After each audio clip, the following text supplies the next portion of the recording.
नमस्ते बच्चों, मैं आपकी अपनी शिक्षिका अर्चना द्विवेदी और आज मैं आपके समक्ष पाठ छठा बाल भारती का मेरा बचपन का स्वाध्याय लेकर के प्रस्तुत हुई हूँ। बच्चों देखिए, इसमें स्वाध्याय में पहला प्रश्न दिया हुआ है, लोकमान्य तिलक के जीवन का कोई प्रसंग सुनो। जैसे इसमें आपने महात्मा गांधी जी के बचपन का प्रसंग सुना, ऐसे ही आपको लोकमान्य तिलक जी के जीवन का कोई भी प्रसंग सुनना है, वो लिख करके भेज देना है। फिर है दूसरा, व्यायाम खेल के लाभ पर आपको चर्चा करनी है। आपस में आपके भाई बहन होंगे, आप विद्यालय नहीं आ रहे हैं तो आप अपने भाई बहनों से चर्चा कर सकते हैं। फिर विद्यालय की सूचना फलक पर जो सूचनाएं लिखी है तो कहाँ से पढ़ेंगे, आप तो घर पर हैं ना। परंतु हम क्या करते थे, जब विद्यालय आते थे तो हम सूचनाओं को पढ़ते थे। और अब हम विद्यालय फिर से जल्दी ही मिलने वाले हैं, विद्यालय खुलने वाला है और हम उस पर क्या करेंगे, फिर से फलक की सूचनाएं पढ़ेंगे। अब है प्रश्न चौथा, उत्तर लिखो। तो डायरेक्ट हम इसी पर आते हैं। यहाँ पर देखिए, पहला दिया हुआ है पाठ छठा का मेरा बचपन का। मैंने यहाँ पर आपको सबसे पहले शब्दार्थ लिख करके दे दिया है। इसमें बहुत सारे कठिन शब्द जो आपको नहीं समझते हैं।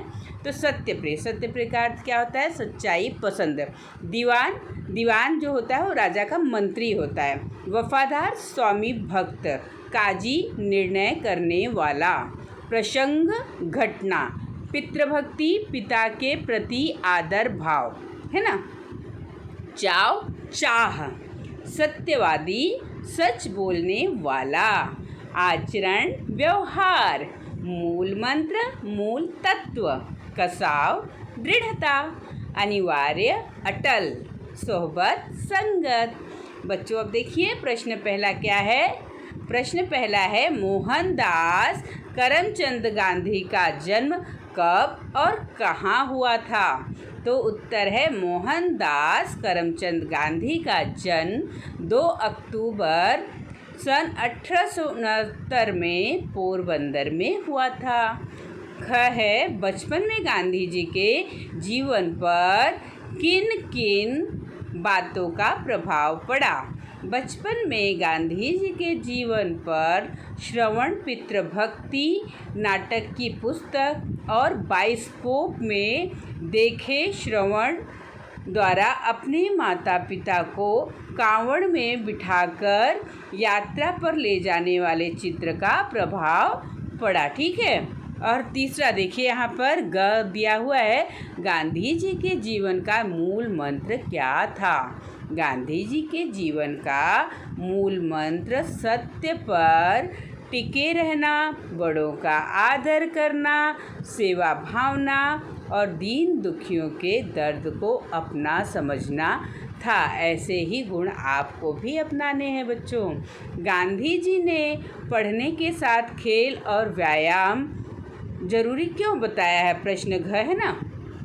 उसका उत्तर क्या है, गांधी जी ने पढ़ने के साथ खेल और व्यायाम को जरूरी बताया है क्योंकि पढ़ाई से जहाँ विद्यार्थियों का मानसिक विकास होता है, वहीं पर खेल और व्यायाम से उनका शारीरिक गठन अच्छा होता है। मतलब शारीरिक रूप से क्या होते हैं, मजबूत बनते हैं। अब है प्रश्न, नशे के बारे में गांधी जी की सदैव कौन सी धारणा रही है। नशे के बारे में गांधी जी की सदैव यह धारणा रही है कि किसी भी नशे की आदत जंगली, गंदी और हानिकारक है। ठीक है। अब प्रश्न है, मोटे टाइप वाले शब्दों के वचन आपको बदल करके क्या करने हैं, फिर से बोलना है।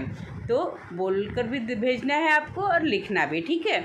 मैं, अब देखो, मैं के नीचे यहाँ पर मोटा मैं टाइप के नीचे क्या कर दिया, मैंने उसे अंडरलाइन कर दिया, उसके नीचे लाइन कर दिया है। मैं अपने शिक्षकों का बड़ा आदर करता था।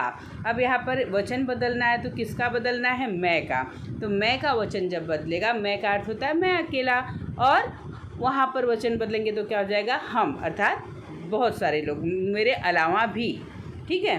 हम अपने शिक्षकों का बड़ा आदर करते थे, है ना। अब है, पिताजी द्वारा खरीदी हुई किताबों पर मेरी नज़र पड़ी। ठीक है। तो पिताजी द्वारा खरीदी हुई किताबों पर। तो किताबों का जो है हम वचन बदलेंगे, किताबों मतलब ढेर सारी किताब, और हम क्या करेंगे, किताबों का वचन बदलेंगे तो क्या हो जाएगा, एक वचन में करेंगे। तो एक वचन क्या हो जाएगा किताबों का, किताब। हाँ, पिताजी द्वारा खरीदी हुई किताब पर मेरी नज़र पड़ी। अब देखिए यहाँ पर हरिश्चंद्र के सपने आया करते थे। सपने का वचन हम बदलेंगे तो सपने का क्या होगा, सपना। हरिश्चंद्र का सपना आया करता था, आया करता, करते का क्या हो जाएगा, करता। हमारे विद्यालय, हमारे का वचन बदलना है बच्चों। हमारे विद्यालय में ऊपर की कक्षा के विद्यार्थियों के लिए व्यायाम अनिवार्य था। तो हमारे का क्या हो जाएगा, वचन बदलेंगे तो हमारे मतलब बहुवचन हो गया, और मेरे एक वचन, हमारे का मेरे हो जाएगा। मेरे विद्यालय में ऊपर की कक्षा के लिए, ऊपर की कक्षा के विद्यार्थियों के लिए व्यायाम अनिवार्य था। बचपन में मुझे खेलों में रुचि नहीं थी। यहाँ पर देखिए अंडरलाइन करना भूल गई हूँ बच्चों, लेकिन मुझे क्या करना है आपको। तो बच्चों ने मुझे मतलब मैं अकेली, है ना, या मैं अकेला, मुझे सिर्फ मेरे, लेकिन मुझे का क्या हो जाएगा, हमें। हाँ, मुझे का हम अगर वचन बदलेंगे तो क्या हो जाएगा, मुझे एक वचन है और हम उसका हमें कर देंगे तो हमें मतलब बहुत सारे लोग मेरे अलावा भी, है ना। बचपन में हमें खेलों में रुचि नहीं थी। अब बच्चों यहाँ पर मैंने 2 प्रश्न ऐसे ही आपको गृह कार्य के लिए दिया है, इसका उत्तर आपको स्वयं लिखना है। और गृह कार्य में ऐसे प्रश्न बनाकर देने का मेरा यह भी उद्देश्य था कि आप भी स्वयं ऐसे प्रश्न तैयार करें और उसके उत्तर स्वयं बनाएं। अब देखिए यहाँ पर चित्र दिया हुआ है, ठीक है। गहन विश्लेषणात्मक विचार वाले चित्र को देखना है आपको, उसको समझना है। यहाँ पर देखिए एक बच्चा बड़े गौर से देख रहा है। गैस पर केतली रखी हुई है और केतली पर क्या खास बात दिखाई पड़ रही है कि वो ढक्कन है ना भाप से उड़ रहा है। अब इसी को बहुत ध्यान से बच्चा देख रहा है कि आंच पर रखी केतली का ढक्कन क्यों उठता गिरता है। क्यों उठता गिरता है, क्योंकि जो भाप बनती है। बच्चों आप भी घर में टोप पर या केतली में कभी भी पानी रख दीजिए और जब वो उबलने लगे तो एक ढक्कन रखिए, तो देखिए कैसे ऊपर उठेगा, अर्थात भाप में क्या होती है, दाब शक्ति होती है। अब दूसरा देखिए यहाँ पर शुद्ध और अशुद्धता की जांच हो रही है। कौन शुद्ध है कौन अशुद्ध है, इसमें देखिए एक गिलास में मटमैला सा पानी दिख रहा है और एक में एकदम साफ पानी दिख रहा है ना। तो गंदा पानी क्या होगा, अशुद्ध, और उबला हुआ स्वच्छ पानी शुद्ध है।